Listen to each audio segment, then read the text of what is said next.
23097532 है हमारा telephone number और हमारे शहर का कोड है 011। हमें इंतज़ार रहेगा आपके फ़ोन कॉल्स का। हमारे साथ होंगे डॉक्टर नर्मदा पी गुप्ता जी, जो कि एम्स में हेड ऑफ़ द डिपार्टमेंट है यूरोलॉजी के। ये सेगमेंट शुरू होगा लगभग 5:45 के आसपास।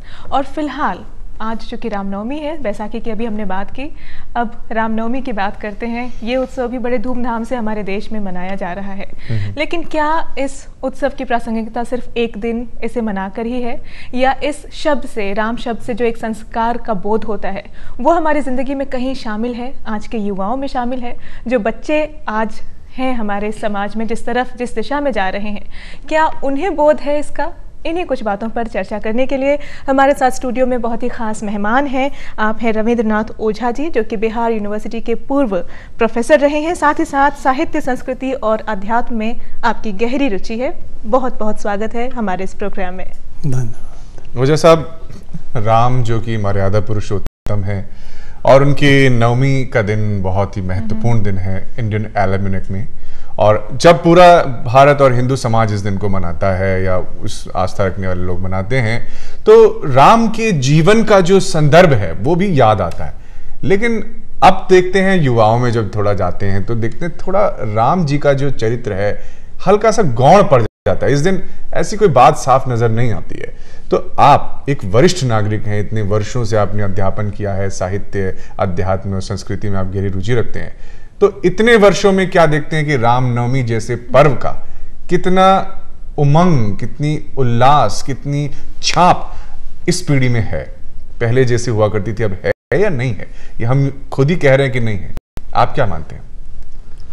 मैं ये जरूर मानता हूं कि जो हमारी मूल भावना है, भारतवर्ष की, दर्शन की बात करें या संस्कृति की बात करें जी, या मूलतः अध्यात्म की बात करें, असल तो सब कुछ अध्यात्म में ही परिवेशित होता है, अंत होता है जीवन का जी। और बिना उसके जीवन अधूरा रहता है। जीवन में पूर्णता प्राप्त करना है तो अध्यात्म में जाना ही होगा।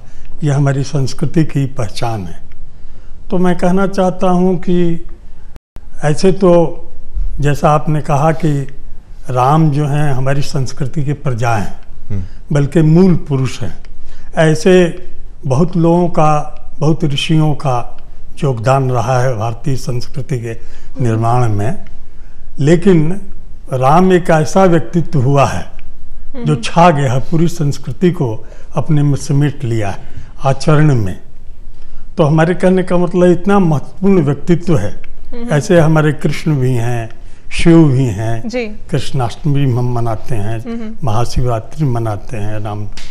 लेकिन आप देखेंगे, आप विचार करेंगे, और मेरे लिए खास तरह से, क्योंकि मैं मानता हूं कि जो हमारा जो मूल देन है भारत की विश्व को, जो हमारी संस्कृति है, हमारा ये है, उसका अगर देखा जाए तो तुलसीदास के रामायण में उसकी झलक नजर आती है। पूरी झलक नहीं, पूरी संस्कृति उसमें समाहित है, समाहित है। आप इसे कैसे कहेंगे, इसे कैसे और सब्सटेंसिवली कैसे? इसको हम इसलिए कहना चाहते हैं कि तुलसीदास ने स्वयं जी ये मंगलाचरण में ये लिखा है, नाना पुराण निगमा सम्मतम जत रामायणे निगदितम क्वचिदन्य तोपि स्वांतः सुखाय तुलसी रघुनाथ गाथा भाषा निबद्ध मति मंजुल मातनोती। माने जितने हमारे वेद शास्त्र हैं, पुराण हैं, उपनिषद हैं, या जितने इस तरह के हमारी जो सदग्रंथ हैं, जिसको स्क्रिप्चर्स कहते हैं, गीता है, ये सारा को मथ करके अगर कोई अमृत निकला, उस अमृत को और कुछ उसमें और जोड़ करके भी, अपना भी जोड़ करके, तुलसीदास कर रहे हैं, अपना भी जोड़ करके हम अपने सुख के लिए स्वांतो सुखाय, ये देख लीजिए जी, बिल्कुल। रामायण की रचना स्वांतो सुखाय, और रामायण जो है मतलब राम पर, राम के इर्द गिर्द सारी घटनाएं घट रही, सारे पात्र चल रहे हैं, सारा व्यक्तित्व जो है सो ये हो रहा है। जैसे सूर्य का के पीछे जो उपग्रह, जो नक्षत्र नाचते रहते हैं, उस तरह उस विराट के, उसको विराट रूप में देखा जाता है जी। और उसको एक अवतार रूप में भी देखा जाता है और उसके साधारण एक मनुष्य के रूप में भी देखा जाता है। बिल्कुल बिल्कुल। तो कहने की कि वो छाए हुए मर्यादा पुरुषोत्तम की आपने नाम ली, पुरुष की बात कर रविंद्र रहे जी, हैं। जैसा कि आप बता रहे हैं ये सारी चीजें, लेकिन कहीं ऐसा नहीं लगता कि ये सब कुछ बस शब्दों में समाहित हो गया है, नहीं, रामचरितमानस में देखिए, समाहित हो गया। आज के इस दौर में भगवान राम को जब देखते हैं तो कर्तव्य की पराकाष्ठा नजर आती है, लेकिन अभी तो ऐसी भी खबरें आती हैं अखबार में कि जो घर का बुजुर्ग व्यक्ति है उसे जब उसको सबसे ज्यादा जरूरत है तो लोग उसे उठा के कहीं सड़क पर रखाते हैं। कहाँ इतना बदल गया सब कुछ? इसमें आपको अब घबराने या निराशा होने की कोई आवश्यकता नहीं है। हमेशा से ऐसा होता है कि जो माने चेतना की उच्चतर स्थिति जो है जी। वो सर्व सुलभ नहीं है।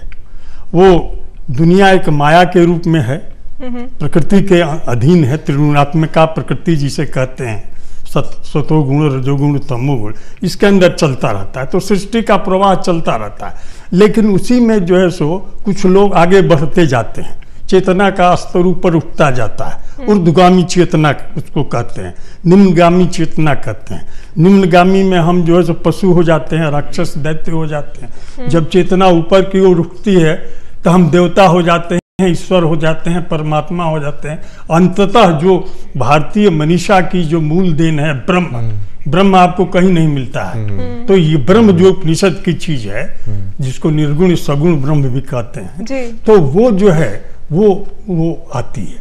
तो इसको समझने के लिए, इसको जीवन में आचरित करने के लिए इतनी ऊंचाई पर जाना है, एवरेस्ट पर चढ़ना है, जो सबसे संभव नहीं है। तो इसमें भूमिका किसकी है, ये कैसे आए? भूमिका मैं कहना चाहूंगा कि जो समाज का नेतृत्व कर रहे हैं, जो नेतृवृंद है, या जो शिक्षक है, या जो गुरु है, या जो धर्म प्रचारक है, इन लोगों को वो आचरण, जैसे एक मैं आपको भारत के विषय में श्लोक कहूंगा, एतद देश प्रसूतस्य सकाशादग्र जन्मना स्वंसम चरित्रम शिक्षेरन पृथिव्याम सर्वमानव गायन्त देवा किलगीत कहानी। कहने का मतलब है कि भारत को देवता लोग भी भारत में जन्म लेना चाहते हैं, ऐसी भूमि है।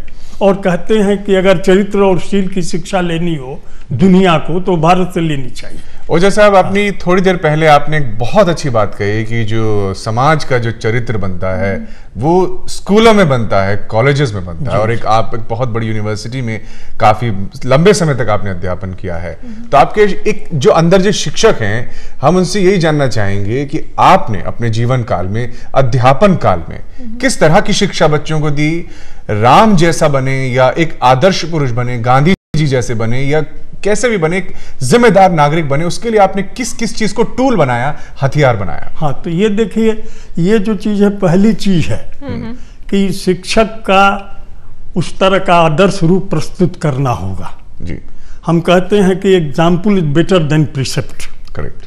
उपदेश देना आसान है, लेकिन आचरण में लाना बड़ा कठिन है। ये रामायण की भी एक पंक्ति है,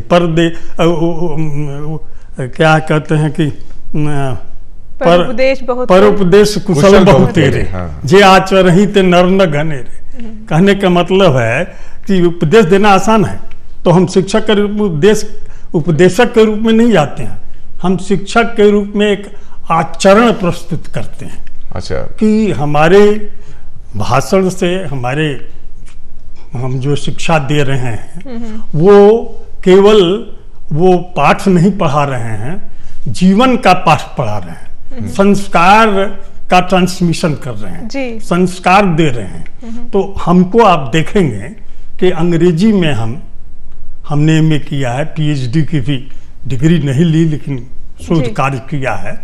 लेकिन ऐसा ही शोध कार्य किया है कि जो भारतीय दर्शन से संबंधित हो, ऐसे कवियों को, अंग्रेजी कवियों को हमने लिया था।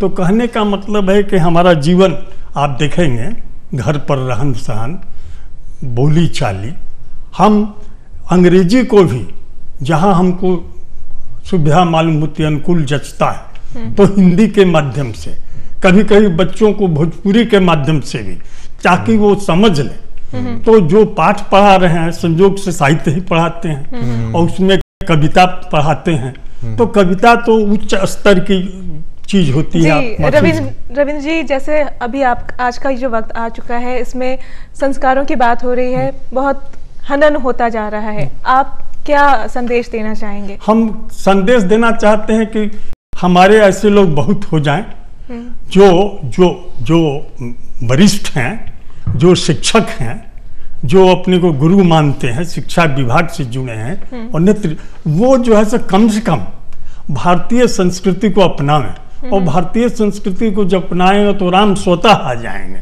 क्योंकि ये निर्विवाद रूप से राम जो है, कृष्ण के विषय में कुछ भ्रांतियां भी हैं, कुछ उनका चरित्र कुछ अजीब किस्म का है, लेकिन मर्यादा पुरुषोत्तम के विषय में तो आपको हर जगह मर्यादा दिखेगी, एक गरिमा दिखेगा।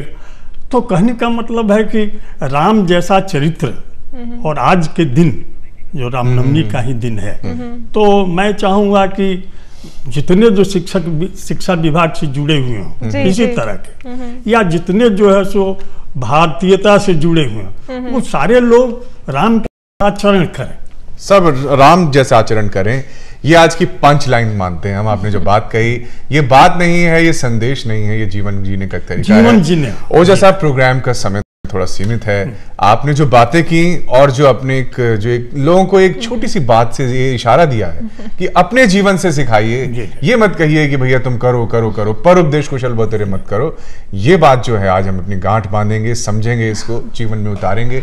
आप हमारे स्टूडियोज में आए ओझा साहब, और आपने हमें इस प्यारे से पवित्र दिन में इतनी प्यारी प्यारी बातें बताई, इसके लिए बहुत बहुत शुक्रिया। बहुत बहुत धन्यवाद। नमस्कार। तो जीवन में खुद एक दूसरों के लिए एग्जाम्पल बनिए, कहिए मत। गांधी जी भी कहते थे भैया कि देखो गुड़ छोड़ना तो बड़ा